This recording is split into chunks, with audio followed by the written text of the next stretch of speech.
آج ہم ژاک دریدا کی ایک کافی مشہور اور پیچیدہ کتاب آف گرامیٹولوجی پر بات کر رہے ہیں۔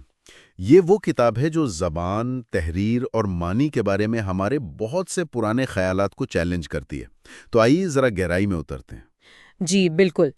دریدا اصل میں مغربی فلسفے کی اس بہت پرانی روایت پر سوال اٹھاتے ہیں جو ہمیشہ سے بولنے کو یعنی تقریر کو لکھنے پر فوقیت دیتی آئی ہے۔ وہ اسے لوگو سینٹرزم کہتے ہیں، یعنی یہ خیال کہ بھئی معنی تو بس بولے گئے لفظ میں ہوتے ہیں، وہیں موجود ہوتے ہیں، اور تحریر تو بس اس کی ایک آپ کہہ لیں کمزور سی نقل ہے۔ اچھا، تو یہ وہی عام سا خیال کہ بولنا زیادہ اصل ہے، زیادہ براہ راست، اور لکھنا تو بس بات کی چیز ہے اس کی نمائندگی کے لیے۔ لیکن دریدا اس پوری ترتیب کو ہی الٹ رہے ہیں۔ جی ہاں، وہ اس پوری بنیاد کو ہی چیلنج کر رہے ہیں۔ وہ کہتے ہیں کہ ایک چیز ہے آرٹ کی تحریر، آرٹ کی رائٹنگ، یہ اصل میں بولنے سے بھی زیادہ بنیادی ہے۔ آر کی تحریر یعنی کاغذ پر لکھنے سے بھی پہلے کی کوئی تحریر؟ یہ کیا بات ہوئی؟ ہاں، دیکھیں، اس سے ان کی مراد کاغذ پر لکیریں کھینچنا نہیں ہے، بلکہ یہ فرق کرنے کی، نشان بنانے کی وہ بنیادی صلاحیت ہے جو کسی بھی قسم کے معنی کے لیے ضروری ہے۔ یعنی یہ صلاحیت کہ بھئی یہ آواز اس آواز سے مختلف ہے، یہ نشان اس نشان سے فرق ہے، یہ زبان کے بامانی ہونے سے پہلے موجود ہونی چاہیے۔ تو یہ وہ ساخت ہے جو معنی کو ممکن بناتی ہے، یہاں تک کہ تقریر کو بھی۔ ہاں، اچھا، یعنی تحریر صرف تقریر کا عکس نہیں بلکہ خود تقریر بھی اسی بنیادی فرق کرنے والے سسٹم پر منحصر ہے۔ یہ تو واقعی سوچ بدلنے والی بات ہے۔ اچھا، تو پھر یہ ڈی کنسٹرکشن کیا بلا ہے؟ یہ لفظ ہم بہت سنتے ہیں اور اکثر لوگ سمجھتے ہیں کہ اس کا مطلب ہے بس چیزوں کو توڑ پھوڑ دینا۔ نہیں نہیں، یہ صرف توڑ پھوڑ یا تباہی بالکل نہیں ہے۔ جیسا کہ کتاب کے شروع میں ہائیڈگر کا حوالہ بھی ہے، یہ کسی چیز کو، کسی ساخت کو ادھیڑنے جیسا عمل ہے، ان میکنگ۔ اس کا مقصد یہ دیکھنا ہے کہ کوئی متن یا کوئی نظریہ کن آپ کہیں مفروضوں پر کھڑا ہے، خاص طور پر وہ چھپی ہوئی اونچ نیچ، وہ ہائرارکیز جو اس میں موجود ہیں، ان کو ظاہر کرنا، جیسے تقریر کو تحریر پر فوقیت دینا، یعنی مفروضوں پر سوال اٹھانا۔ بالکل۔ ڈی کنسٹرکشن ان مفروضوں کو سامنے لاتا ہے تاکہ ہم سمجھ سکیں کہ کوئی سسٹم کیسے کام کرتا ہے اور کن چیزوں کو دبا دیتا ہے یا نظر انداز کر دیتا ہے۔ یہ سمجھنے کا عمل ہے، مٹانے کا نہیں۔ ٹھیک ہے، ٹھیک ہے۔ تو یہ کسی چیز کو بہتر سمجھنے کے لیے اسے کھول کر اس کے پرزے الگ کر کے دیکھنا ہے۔ اب یہ سپلیمنٹ والا تصور جو ہے، اضافہ، یہ بھی کافی دلچسپ لگتا ہے۔ یہ کیا چیز ہے؟ جی، یہ بہت اہم نکتہ ہے۔ دریدا روسو کی مثال استعمال کرتے ہیں۔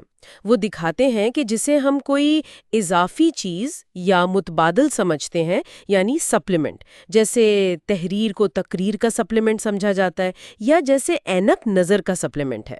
ہاں، جیسے اینک۔ بالکل۔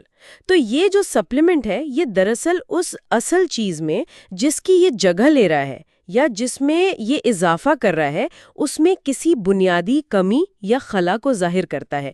اینک کی مثال لیں، وہ نظر کی کمی کو ظاہر بھی کرتی ہے اور اس کمی کو پورا کرنے کے لیے ضروری بھی بن جاتی ہے۔ تو یہ صرف کچھ جوڑتی نہیں بلکہ اصل کی جگہ بھی لے لیتی ہے، اور یہ سوال اٹھاتی ہے کہ کیا وہ اصل کبھی اپنے آپ میں مکمل یا خالص تھا بھی؟ واہ، یعنی جو چیز کمی پوری کرنے آتی ہے وہ خود اصل کے تصور کو ہی بدل دیتی ہے۔ اس خیال کو چیلنج کرتی ہے کہ کوئی چیز پیور یا کمپلیٹ ہو سکتی ہے۔ اچھا، تو اگر سپلیمنٹ یہ دکھاتا ہے کہ اصل کبھی خالص نہیں ہوتا، تو پھر معنی کیسے مستحکم ہو سکتے ہیں؟ یہیں پر شاید دریدا کا وہ سب سے مشہور بلکہ بدنام تصور ڈفرنس آتا ہے۔ بالکل صحیح۔ ڈفرنس، یہ دریدا کا اپنا بنایا ہوا لفظ ہے، اور اس میں بے وقت دو مطلب چھپے ہیں۔ ایک تو فرق کرنا، ٹو ڈفر، اور دوسرا ملتوی کرنا، ٹو ڈفر۔ فرق کرنا اور ملتوی کرنا۔ جی، مطلب یہ کہ معنی صرف اس لیے نہیں بنتے کہ چیزیں ایک دوسرے سے مختلف ہیں، جیسے میز کا مطلب اس لیے میز ہے کہ وہ کرسی نہیں ہے، بلکہ معنی اس لیے بھی بنتے ہیں کہ وہ کبھی بھی پوری طرح سے حاضر نہیں ہوتے، وہ ہمیشہ تھوڑے سے ملتوی ہوتے رہتے ہیں، ڈیفرڈ۔ معنی ایک مسلسل بہاؤ میں ہے، نشانات کے ایک نہ ختم ہونے والے کھیل کا حصہ ہیں۔ تو کبھی بھی فائنل معنی تک پہنچا نہیں ہے سکتا؟ ایک طرح سے ہاں، یہ ڈفرنس کا تصور سیدھا سیدھا اس خیال پر چوٹ کرتا ہے کہ معنی فوراً حاضر یا مستحکم ہوتے ہیں، اور اگر معنی ہمیشہ فرق اور التوا پر مبنی ہے تو پھر وہ جو بولے گئے لفظ کی فوری سچائی تھی جس پر لوگو سینٹرزم کھڑا تھا، وہ تو خود بخود کمزور پڑ گئی۔ تو مجموعی طور پر دیکھیں تو دریدہ ہمیں زبان، تحریر، معنی، یہاں تک کہ موجودگی کے بارے میں اپنے گہرے ترین اور بنیادی مفروضوں پر دوبارہ غور کرنے کی دعوت دے رہے ہیں۔ یہ آسان نہیں ہے یہ سب سمجھنا، لیکن یہ یقینی طور پر سوچ کے نئے در کھولتا ہے کہ ہم متن کو اور دنیا کو کیسے سمجھتے ہیں۔ جی ہاں، بالکل۔ اور شاید ایک آخری سوال، ایک غور طلب نکتہ جو یہ تجزیہ ہمارے لیے چھوڑ جاتا ہے، وہ یہ ہے: کیا ہمارے خیالات، ہمارا اپنا شعور، کیا وہ زبان اور ان نشانات، ان آثار، ٹریسز سے پہلے وجود رکھ سکتا ہے جو آرکی تحریر کی بنیاد ہے؟